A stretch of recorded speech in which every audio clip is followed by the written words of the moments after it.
Welcome to the Her Story Circle podcast, the podcast that brings you the extraordinary tales of everyday women who are changing the world. I'm your host, Gertrude Mache, and I'd like to acknowledge traditional custodians of the land on which we meet today. I also like to pay my respects to elders, past, present, and emerging. Every week, we dive into the lives, challenges, and triumphs of women from all four corners of the globe. We're here to inspire, enlighten, and connect, sharing stories that uplift and empower. So grab a cup of coffee, settle in, and join us as we explore the incredible journeys of women shaping our future. This is Her Story, where every woman's voice matters. Hello, everybody, and welcome back to the Her Story Circle. This is Gertrude Mache here in beautiful Melbourne, Australia. And today I am graced with the presence of yet another fascinating woman. Welcome, welcome, welcome to our tribe. Please tell everybody your full name, where you're based, and share your story with us today. Greetings, everyone. My name is Leri Smith, and I am based in Los Angeles, California, in America. And so to tell my story began even before I was born.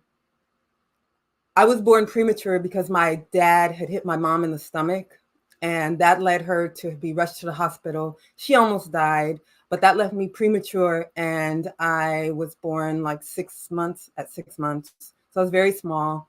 And back then, the philosophy was to put your premature baby in the shelf. I was too small for a crib, so they put me in a shelf and just left me alone crying. And so I never got to secure a bond with my family, and that left a lot of abuse, verbal, mental, physical abuse my entire life. I also was born with sensory disorders. Never diagnosed, but probably autism. I played alone at school. I collected things. All of the symptoms of autism I definitely had, especially the sensory disorders with sound, sight, all those things. And it was a daily abuse. I was the scapegoat. So my mom would isolate me from my siblings and say, she would say, my kids, she would buy them gifts for their birthday. She'd buy them gifts for Christmas. And I would just have to I'd get one, but I'd have to sit and watch them get all the stuff. My sister's only a year older than me, and she would buy her clothes and get her hair done. And I had to walk around with people saying, why do you dress like that? Why do your hair not combed? Just those little things made a huge difference in my life, to the point where I didn't speak out loud until I was 32 years old. Meaning anytime anyone asked me anything, they had to keep saying, what? No one could hear anything that I said. And that left me on a profound journey. It was actually during a personal development course where I found my power and I started to hear my voice, and I made the decision to make a difference in my life and in other people's lives. And I've spent a lot of time doing personal development. I spent a lot of time learning energy healing. I became a metaphysical minister, and I also studied psychology to try to figure out what's going on and how could I cure this. I just noticed that I would carry a lot of resentment. I don't know if a lot of people experience this, but I never had a relationship that was over 3 months, maybe 3 to 6 months, except with my ex-husband. And that one lasted a year. But it was a series of 3 months, because my resentment would get so overwhelming that I'd have to leave. And my stress response was to shut down. So I would always leave jobs, relationships, communities, anything that I was part of. After 3 to 6 months, I would get so overwhelmed that I would have to quit. But my desire to be better and to find happiness was always there. So I started reading countless of books. I've probably read over 1,000 self-help books, 1,000 spiritual books. I was really dedicated to figuring out how I could just find that joy and find that contentment and find that peace of mind. And even after I took the spirituality and became a minister, even after all the personal development, the studying psychology, the energy healing, I had a breakdown. It was right after the pandemic when I was hired. I went back to school during the pandemic and I got my teaching credential. And so I began teaching special education because I really cared about and had compassion for the students, maybe because even though I wasn't diagnosed, there's something that I connected really well with the students. But when I got back after the pandemic, it was a complete mess. There was no system, there was no training. And so it just left me with overwhelm. I was having anxiety, I was having insomnia, I was having migraines every day. And within a few months, I was having severe panic attacks that made me leave my work. And when I went back to work, I had the biggest panic attack of all, and it left me with blood clots in my lungs. And then I had a severe allergic reaction to the medications, which burned my entire gastrointestinal tract.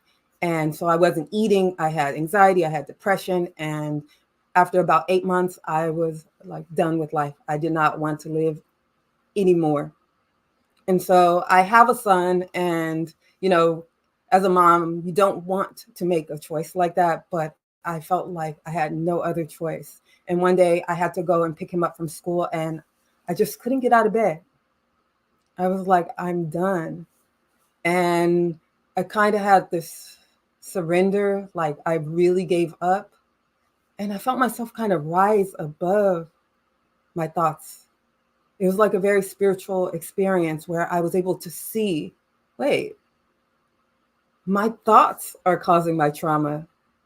And so I just started feeling into all those heavy emotions, and I started feeling them. They were just going up. And so for many days, I sat there and I just felt every emotion and every thought just kind of rise up. And after like a few days, maybe a week, I was like the happiest person that I knew. I could feel the energy in my body, and I'm like, what is this? So I started creating a system to help people who suffer from anxiety, from depression, from anxiety. And I help them to actually be able to see that our minds create all of our suffering. Pain is inevitable, but suffering is optional. And when I finally got that, I was able to see how people could transform their suffering in as little as like 10 minutes. It's really about changing your perspective about how you're viewing your life. I had been telling people, if you hang on to your drama for more than like 10 or 15 minutes, it can become trauma. And so I teach people how to monitor their thoughts, how to sit with their feelings. It's not pushing your feelings down. It's really embracing them, but embracing them without the story. Because when we can separate the facts, like this happened, this happened, this happened, from the story that we create about it, as in this means that I'll never or that I'll always be a certain way, then true healing is actually possible. And it's really important that people know that all of their suffering takes place in their mind, so that they have the power to choose what they will do next. And when I was studying the psychology, I saw, when I was reading all of the personality disorders, and I saw like the people who had the truest transformation were the ones that could monitor their thoughts, so that if they got triggered, they'd actually have a choice to choose what they were going to do. And so I saw that we have power in the pause, the power to pause our thoughts, or the power to pause our emotions, or the power to pause our actions, or even the power to pause the consequences, like beating ourselves up at the end, and actually stepping into that pause and being able to transform from victim of your life to creator of your life. And in that pause, you get to choose. I tell my clients that we're verbs. I saw a book, I didn't read it, but it was a book called like God is a Verb. And I sat there and I was like, yeah, I'm a verb. And I found the empowerment into being a verb. I found that when I'm being or doing something, I'm creating with my life.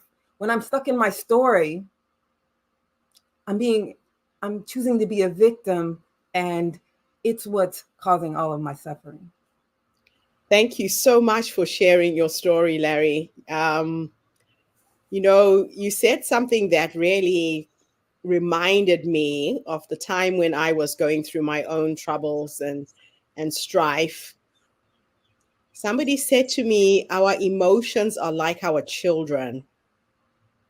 When they come to us, you should not push them away. Yeah.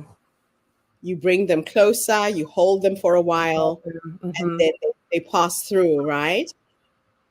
So everything you're talking about resonates with me on a very, very deep level because, like I was telling you before we started this interview, I ended up collapsing with congestive heart failure because I had all this emotion trapped in my body. It had to manifest in some way. Now, you've been through a lot, and it started in your childhood, but you've had ways of coping with it. So let's start with, if you could share more about the pivotal point during your severe panic attack and the year-long battle with depression that led to your profound insights about mindset shifts. Let's start there. That, yeah. So we all have heard about the Dark Night of the Soul. So that was a very profound Dark Night of the Soul for me. So even before that, when I got married, like I shared earlier, that I was only married for a year or so, and then we got divorced, and then I ended up getting pregnant. So even before I had my son, we had ended it. And so during my pregnancy, my dad died, my mom died. No, it was a little, my mom died before my pregnancy. My dad and two grandmothers, they all died. My whole like higher levels of family, they were all gone. So when I was pregnant with my son, I felt like I had no help. And that was one of my first moments of having a dark night of the soul. So I just wanted to, and that led me to on the spiritual path to transform my life also. But this one, because I was new and everything was exciting, I was able to transform my life. It took a few years, but I was able to transform that. But when I got to this place, I had tried everything. I'd read thousands of books. I went to seminars and workshops and spent lots of money. I was at the place where I thought there was absolutely nothing to do but to die. And it wasn't until I felt that connection and I was able to rise above and kind of see the darkness for what it was, that I was able to actually transform my life and my experiences. I was able to kind of, I guess it's like mindset, but you're separating yourself from.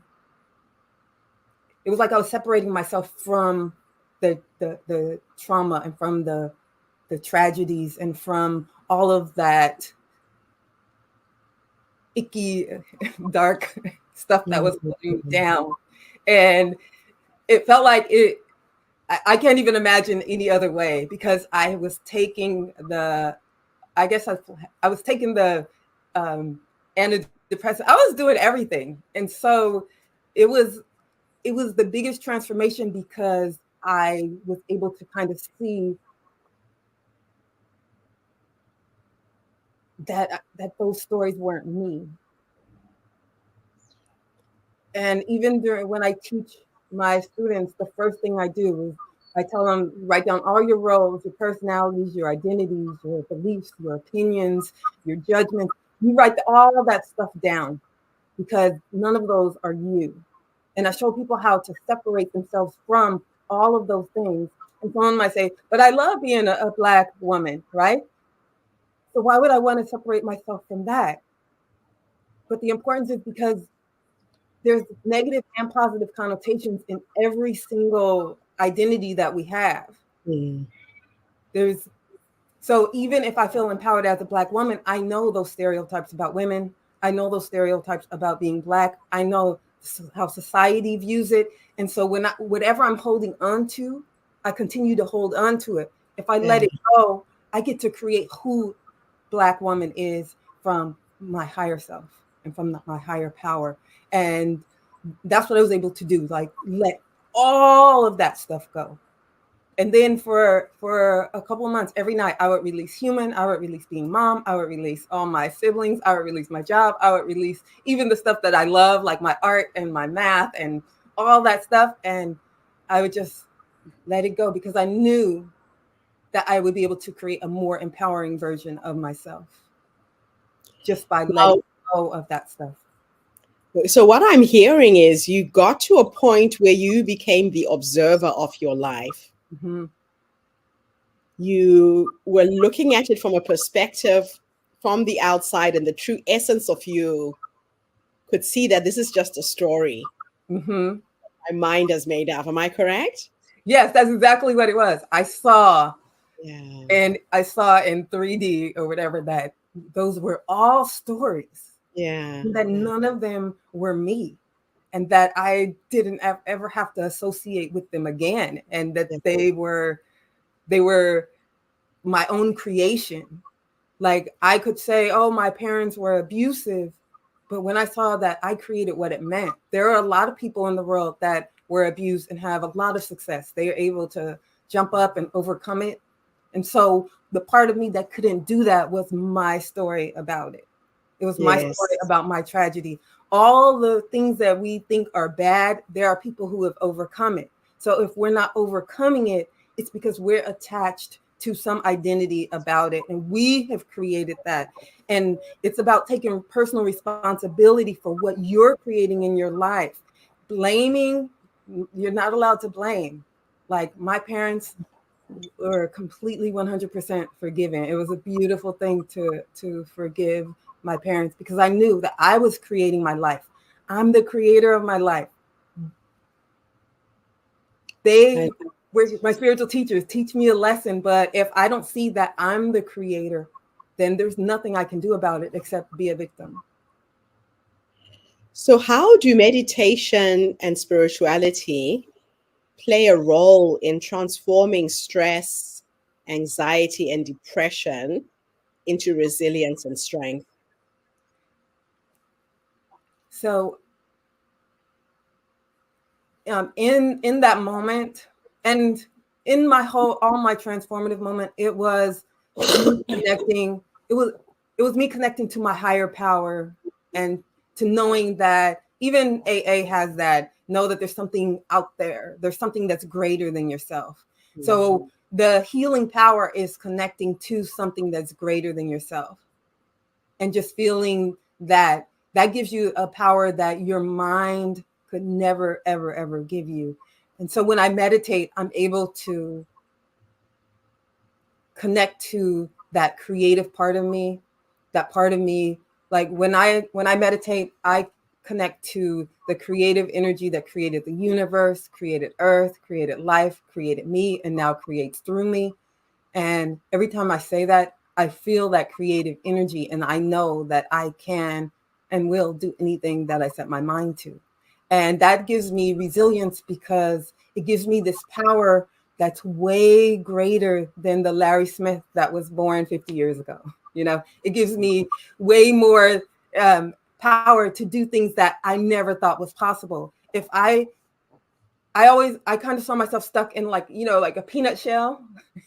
And if I'm just stuck in there. But if you plant a peanut, even in the darkness and the pressure, right, it it grows up and it becomes something beautiful. But if you kind of just hold on to the peanut, it won't become its true potential. I think of it like that. And that's like a metaphor that I use when I'm thinking of do I want to grow with this or do I want to hold on to it?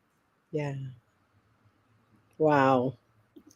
That's just crazy. So you encourage truly feeling your emotions until they fade. So we were Yeah. talking about this just earlier. Can you explain the importance of this process and Yeah. how it facilitates healing? Okay. So I call it the feel it to heal it method. And for me, it's the number one way to heal it, because a lot of the times we try to push our emotions to the side. So what I do, and I do it every single time I'm feeling anything, is I just go within, I stop the story. I can label the story, like I can say, this feels like anxiety, right? Or this feels like anger. And I just sit with the anger and I feel it as intensely as possible. And I feel the anger and I allow it to radiate out of me and fill up the room. And I just continue to feel that anger as intensely as I can, or sadness or whatever it is, until it disappears. And then when I open my eyes, I just feel like a completely different person. And sometimes it takes 5 seconds, sometimes it takes 5 minutes, and sometimes it even takes 30 minutes. It just depends. But if you're willing to sit with it, let it be as intense as possible, then it starts to leave on its own. A lot of people say emotion is energy in motion. It really is. It's energy in motion. Allow that energy to move. A lot of our illnesses are created because we don't allow that stuck energy to move, and it sits in our body. Everything is formed first in your mind, and then it forms into the real world. So if you can stop those thoughts before they become something more harmful, then you can let it go then, versus dealing with it once it forms as an illness in your body. And after you sit with that emotion and you let it disappear, you have the opportunity to find out what you really want, and you can create that instead. So if you're sitting with anger and you let it go and you ask yourself, what do I really want? And you might say contentment or peace of mind. And then you feel that peace of mind come in, and you feel that as intensely as possible. You let it radiate out. You let it fill the room. You breathe it in, you soak it up, and then you open your eyes once you feel that peace of mind or that contentment. I love that. Now, what does connecting with the universal oneness within us mean? And how can individuals start this journey? So connecting with oneness, I really believe that there's like one life, and that you are already part of that one life. And it's basically your awareness of being part of that one life that allows you to connect with it.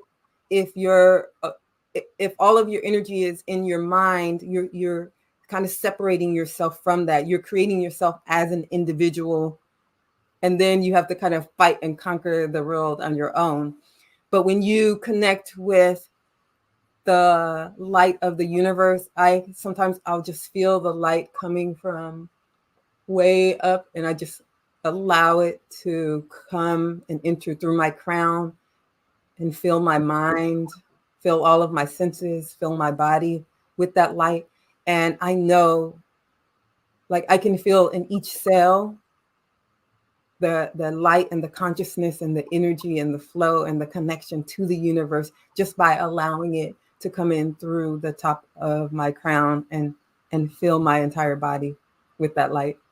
That is beautiful. Can you provide examples of how challenging moments like grief, loss, and job changes can be transformed into opportunities for greatness? Yes. Okay. So One of my clients, her husband died about 4 years ago, and she'd been in grief the entire time. Like she said before that she was the most joyous, happy, loving person. She was always doing things, but after that, she stayed at home. She never did anything. She didn't connect with her friends or anybody. And every time she looked at photos of her old life with her husband, they were together for I think 30 years. She would just feel sadness and she would just cry. And I helped her to see that she could still love her husband, but that she could also connect to that joy that she experienced with him when she would look at her photos. That if she could sit with and change her perspective about what it means to be a widow, if she could change her perspective about how she's supposed to live, or like being sad widow versus creating that new life, that new life that she loves and that would bring her joy. And that, yes, it's a transformation. Her life is never going to look like it looked when she was married, but that doesn't mean that her life has stopped or ended. That means that she has the time and the power to create something else. And it might not look like getting remarried. It might look like finding new friends or new communities.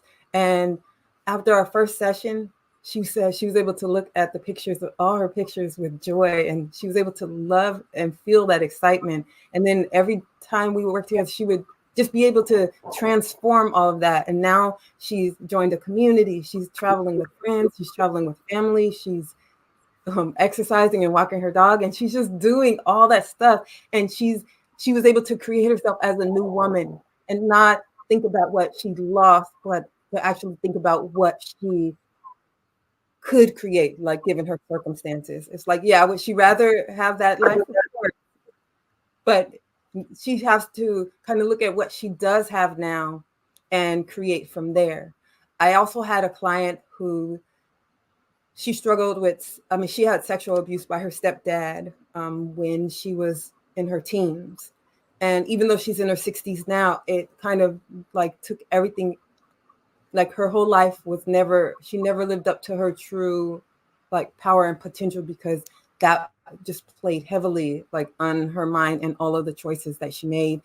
And she wanted a connection with her siblings.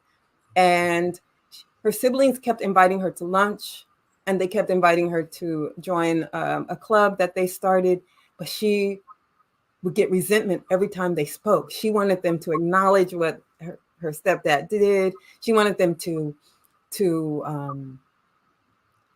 she couldn't quite even know what she wanted, but she just knew she wanted them to like acknowledge what happened to her and feel her pain, stop talking to their dad, and like all of those things. And I helped her to transform that. You're saying that you want to be this powerful woman and you saying you want to transform your abuse, and your siblings are there. They're not acknowledging the abuse. They're pulling you in as that powerful woman that you say that you want to be. And so you have to let go of your story about it, accept the relationship just like it is, know that they're never going, because they're all in their 60s. They're never going to give you what you want, but to know that you don't need it, to know that you don't ever want to be seen like the victim anyways. And when she was able to transform, like, I don't want to be a victim. They're not seeing me as a victim, which means I can go and have a full relationship with them as that resilient, healed person that they're trying to tell me I already am. She was able to get past it. And did she struggle with that? She did, but she started saying yes to all of their invitations. And eventually she was able to actually just be with them and be with other people without having to be that victim, because she would tell the story to anyone who would listen. Yeah. So she was able to let go of that story and actually be that person that she truly wanted to be. Yeah. So what practical steps can someone take to start viewing their setbacks as catalysts for a purposeful and inspiring life? So I would say that your first step is to really be willing. You have to be willing to start monitoring your thoughts, be willing to separate your story from the facts that happen. Like if you had abuse, you were abused, you physically, but separate what you made that mean for you, what you said you could or could not do, how you, all the things that you created because of that, and to actually start taking responsibility for that and for all of those thoughts and the story that you created from that trauma. And when you're able to start separating yourself from that story, you'll start to little by little find that little space that you have some control over. You might have to do it 100 times a day, but start finding that little space between your thoughts and what you're actually going to do next, because that's where your power is. So you find that space, and then when you finally have enough of it, then you can start really noticing that emotion that that story's creating, sitting with it for 5 minutes to 30 minutes, letting it go, but actually creating what you want to do instead. Who do you want to be? What do you want to have? How do you want to act? What do you really want? Like, do you really want the ice cream, or do you really want to the peace of mind that you're saying? Like, it just depends on what you want. I was It's a trying to make, choice. You always have a choice. yeah, and to really gain that power of choice between your thoughts and what you do next. So, how do you integrate psychology and personal growth techniques into your coaching to empower individuals on their transformative journeys? Okay. So I start with psychology when I have people identify their like I said earlier, their roles, their personality, their all of the stories that they created about themselves, and when they start to dismantle those stories that they created about themselves. And a big part of my system is transforming from victim to creator. From victim is that storyteller. Creator is the action, the verb that actually does things. So the personal growth is you becoming the creator, you seeing yourself as a verb, you taking steps to do what you set out to do. Write them down, take steps, monitor the traumatized self. The traumatized self will never heal. When I learned that, I didn't have to spend all my energy trying to heal it anymore. The traumatized self will always be the victim. So stepping out of that victim place and into that creator place and being the energy, doing what needs to be done, monitoring when the victim, will it cry and shout and try to grab you? Yes. But monitoring the victim every time it comes out, soothe it. You can do self-soothing techniques. You can listen to it. You can feel that emotion that is trying to arise, but just don't identify with it anymore. Become the creator and get done what you set out to do. I love and you can do all that within a couple of minutes. Like it sounds like it's a long thing, but it's like, oh, I want to write this story. And then you go, oh, but I'm so tired. And you go, no, you sit with it. And then you go and you write the story after. I love it. My last two questions are a bit of a thought experiment. And we are going to teleport you into your past, to that young woman who was down, depressed, suffering, and trapped in her story.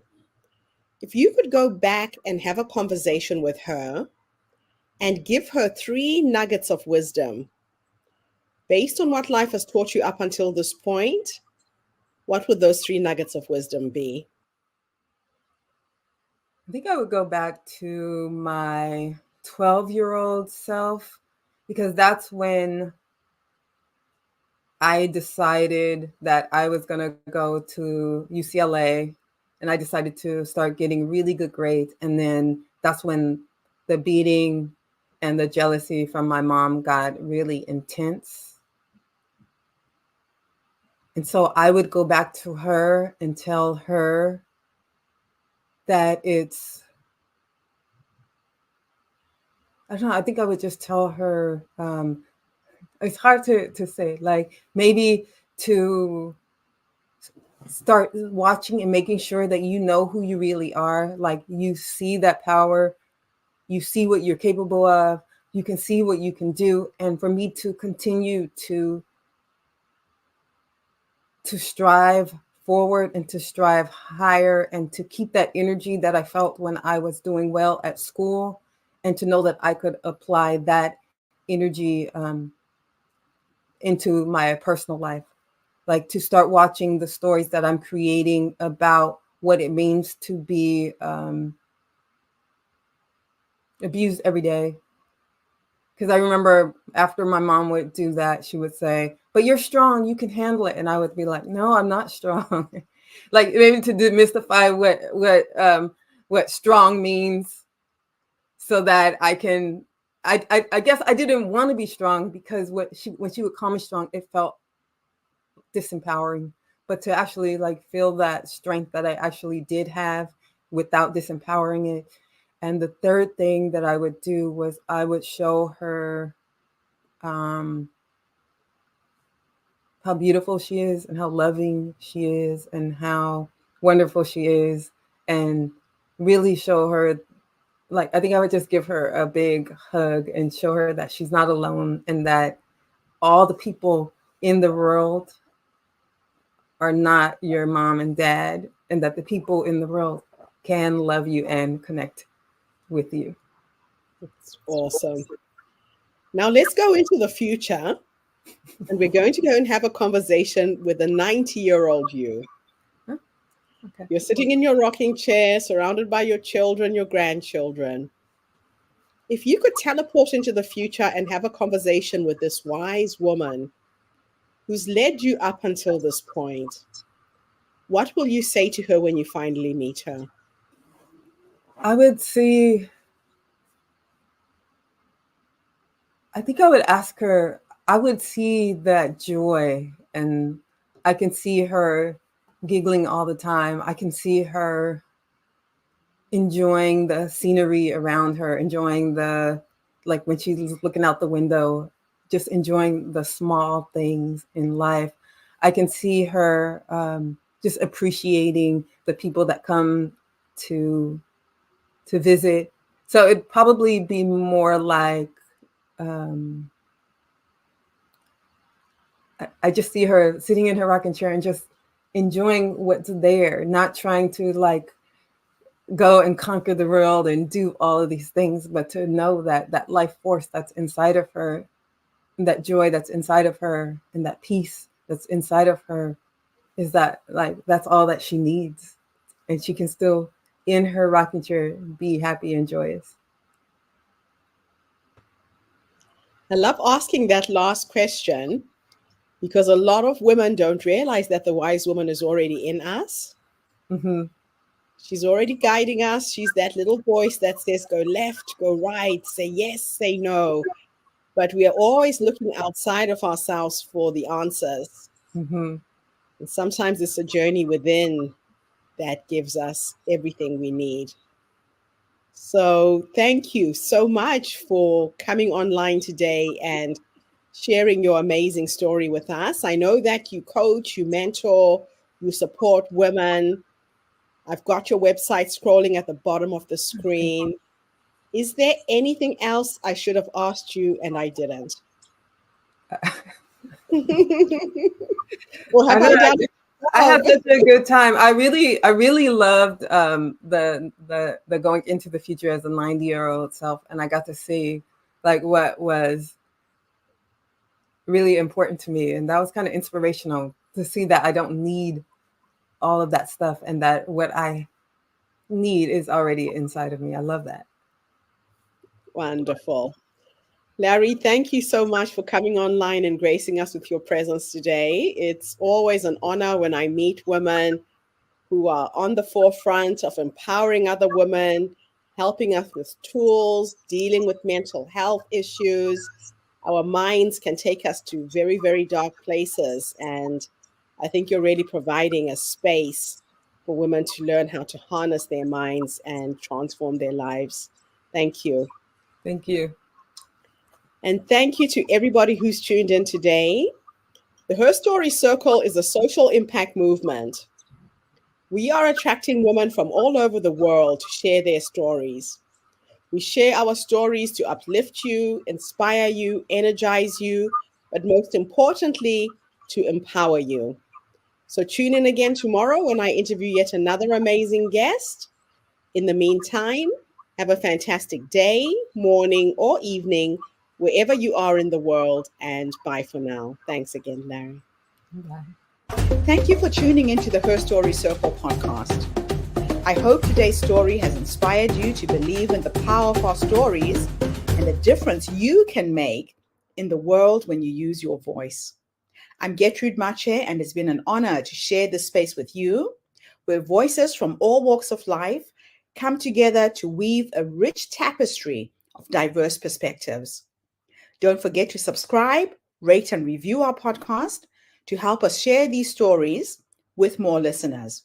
Follow us on social media by looking for the Her Story Circle podcast for more updates. And join us tomorrow for another episode filled with courage, resilience, and empowerment. Remember, your story matters, and together we're building a stronger, more inclusive world. Until next time, keep